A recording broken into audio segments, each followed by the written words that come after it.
it did give us a rich history in some of the best furniture money can buy. Do you still remember Salvage Hunters? One of the most popular TV series that changed the narrative, or perhaps restructured how you view reality shows. Have you ever wondered what happened to cast members who took a break and never returned to your screen? Join us as we reveal the mysteries surrounding Salvage Hunters members that will leave you speechless.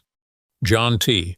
John T. was one of the earliest stars of Salvage Hunters. He was the man who kept things grounded. With his steady hands and calm personality, John brought a unique energy to the show. It all looked simple. Just another day, another item. But behind the scenes, things were totally different. John struggled. The constant lifting and careful handling wore down his body in ways most never saw. Even when the work got heavy, he never asked for help. You could feel it, with slower steps and rare smiles. However, every mile he traveled, every item he loaded, it wasn't just work. It was about true friendship. Interestingly, even before the show started, John and Drew were already close friends. What we saw on TV wasn't scripted. It was real. The unshakable trust between two people who'd shared years on the road. However, as the seasons went on, fans noticed something. John began appearing less frequently. Behind the scenes, John had been dealing with personal health concerns. But in 2022, everything changed. During the quiet hours of the night, John suffered a serious stroke. His speech faltered. His movements slowed down. The hands that once loaded heavy antiques now struggled just to hold a cup. Recovery wasn't just painful, it was personal. With emergency care followed by weeks of physical rehabilitation, John was left facing the uncertainty of what his future would look like. So he made the difficult decision of stepping back, not because he wanted to, but because he had to. That choice didn't come easy, because it felt like leaving behind a life he'd carried for years. And maybe he found something more important, not another antique, but in finally letting go of what's been too heavy for too long. Even today, when John shows up in rare moments, fans smile, not just because they remember the show, but because they remember him. Not just for his strength, but for the way he stayed calm, even in the most intense situations. Craig Hughes.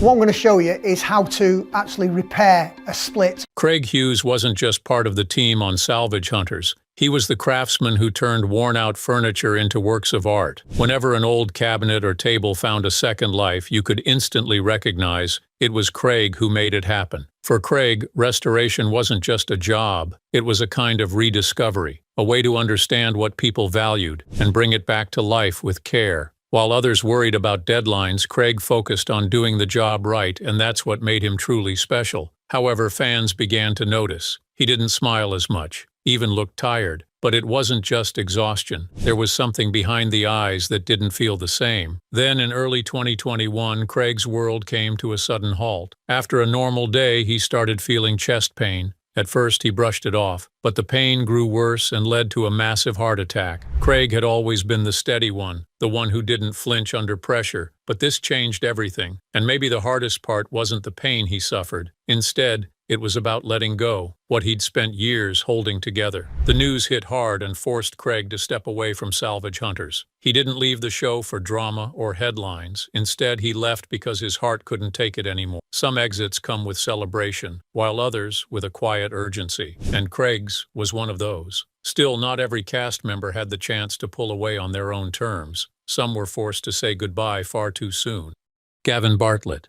Gavin Bartlett was an interesting personality on Salvage Hunters. Known for his craftsmanship, Gavin didn't just restore antiques, he revived them with purpose. But even precision has a cost. And over time, perfection started feeling more like pressure than pride. For Gavin, it wasn't just about polish or profit. It was about taking what others saw as broken and turning it into something valuable. With his eyes focused and hands busy, Gavin was a man of precision. Every line he carved, every curve he shaped, it mirrored his deep love for the process. He wasn't chasing attention, he was chasing perfection. Gavin never talked about the pressure, he just kept pushing through. But that kind of focus comes with its own challenges, not just physically, but emotionally too. He worked long hours in order to meet his high standards, always chasing the edge. However, Gavin didn't try to unveil his emotions. Instead, he chose to stay calm and continued showing up. When the shop was faced with a tight deadline that seemed impossible, Gavin was the one who got the job done without any excuses. His hard work and attention to detail is what set him apart from the rest of the members. But there's a kind of suffering he experienced along the process. Over time, the things he once loved began to drain his energy. Then, in 2019, Gavin faced something far more serious than any restoration project. He began to disappear from the show. With constant deadlines to meet and grueling work behind the scenes, eventually Gavin made the difficult decision of leaving the show. Fans missed him and began to realize he was the one who made the show truly special. But something had changed. The peace he once found through the process wasn't there anymore. Gavin's exit was a reminder that sometimes the most powerful thing he ever built was the moment he decided to stop. But what about the man who's been at the center of the show from the very beginning?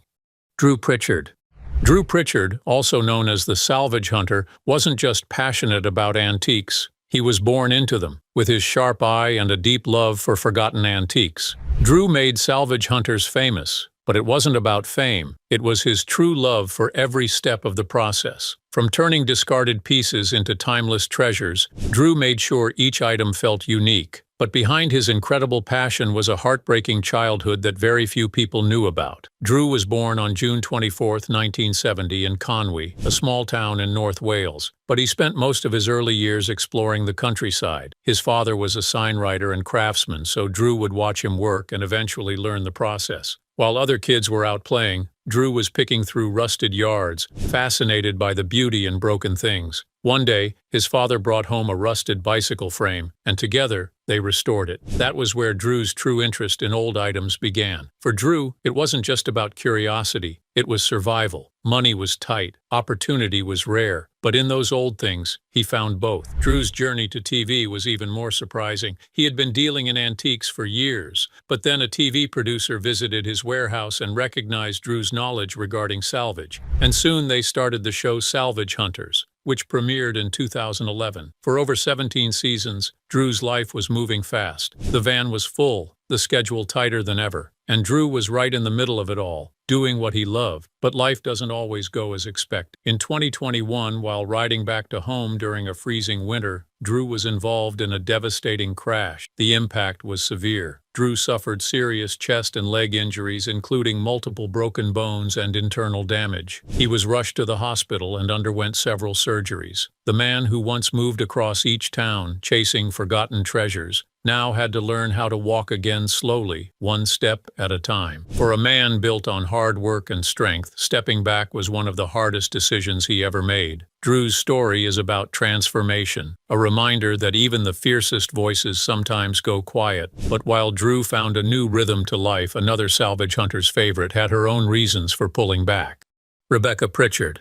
Rebecca Pritchard was one of the most beloved members of Salvage Hunters. Born on February 18, 1971, she brought a rare charm to the show with her steady presence and deep knowledge of antiques. She wasn't the loudest voice in the room, but she was the one who kept everything moving. Viewers loved that about her. In the early seasons of Salvage Hunters, Rebecca focused on estimating restoration costs and mapping out the financial side of every find. While Drew hunted for hidden gems, she made sure each project stayed on track. What made her stand out wasn't just her knowledge, it was her balance, the way she kept the show grounded no matter how chaotic things got behind the scenes. But that wasn't the whole story. With increase in pressure and frequent disputes between the two regarding creative control, eventually, they made the hardest decision of their lives. In 2017, after more than 20 years together, Rebecca and Drew divorced. It wasn't just a professional split, it was personal and painful. They built a life together through years of work and shared respect. But even the strongest partnerships can suffer when the silence between them grows louder than the words. The shop stayed the same, the chairs they picked out together, the desk where they planned each deal. But now, it all felt different. But after the incident, Rebecca began appearing less frequently. She began shifting her focus away from the restorations and towards personal health. Behind the scenes, Rebecca had been dealing with personal health concerns. Fans noticed. It didn't feel like a team anymore, just two people moving forward while carrying the weight of the past. You could sense the shift. The ease between them wasn't there anymore. They still showed up, but it felt like something was missing. By 2020, she made the choice to step away from the show entirely. Some fans missed the calm authority she brought to the screen. Others finally found a new respect for her strength. These stories aren't just about antiques. They're about the lives of people once finding value in what others left behind. And maybe that's what attracts us. It's not just the furniture or the price tag. It's the feeling that every item has a memory stitched into its grain. Over the years, we've watched more than just a business grow. And sometimes the real worth isn't always new or shiny. So, which member of Salvage Hunters was your favorite? Share your thoughts in the comments below. And if you liked the video, don't forget to like and subscribe to the channel. And click the next video on your screen now for another interesting story.